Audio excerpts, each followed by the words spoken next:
সুধা বুঝতে পারছিল না যে প্রতি রাতে ঘুমিয়ে পড়ার পর তার রুমে কে আসতো, কিন্তু কিছুদিন যেতে না যেতেই সে অন্তঃসত্ত্বা হয়ে যায়। অথচ বিয়ের পর থেকে তার স্বামী অরবিন্দ তার সাথে কোনো শারীরিক সম্পর্ক করেনি। এই রহস্য তার ভিতরে কুরে কুরে খাচ্ছিল। একদিন রাতে হঠাৎ সুধার ঘুম ভেঙে যায়। সে পানি খাওয়ার জন্য নিচে নেমে আসে। তখনই পাশের ঘর থেকে কিছু অদ্ভুত শব্দ শুনতে পায়। সেখানে গিয়ে সুধা যা দেখে তা দেখে থমকে যায়। তার স্বামী অরবিন্দ ও তার চাকর সম্পদ মিলে কিছু একটা অদ্ভুত কাজ করছিল।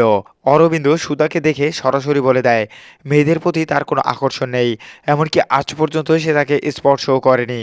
হতভম্ব হয়ে সুধা প্রশ্ন করে, তাহলে আমি প্রেগনেন্ট হলাম কি করে? ঠিক সেই সময়ে সম্পদ এসে দাঁড়ায়। তাকে দেখে সুধার মনে সন্দেহ জাগে, হয়তো এই লোকটাই তার সাথে কিছু একটা করেছে। কিন্তু অরবিন্দ আসল সত্যিটা ফাঁস করে দেয়। সে বলে সম্পদ কিছুই করেনি। আসলে তার মা প্রতি রাতে ঘুমানোর সময় তাকে ঘুমের ঔষধ মিশিয়ে দিতেন, আর সে অঘোর ঘুমে ঘুমিয়ে পড়তো। এরপর ঘরে আমার বাবা আসতো, নিজের গর্ভে তার শ্বশুরের সন্তান। একথা ভাবতেই সুধার ঘেন্নায় শরীর শিউরে ওঠে। পরদিন সকালে সে হাসপাতালে গিয়ে গর্ভপাত করে আসে। কিন্তু আশ্চর্যের বিষয় হলো হাসপাতাল থেকে ফেরার পরে শাশুড়ি এবং শ্বশুর তাকেই উল্টো দোষারোপ করতে শুরু করে।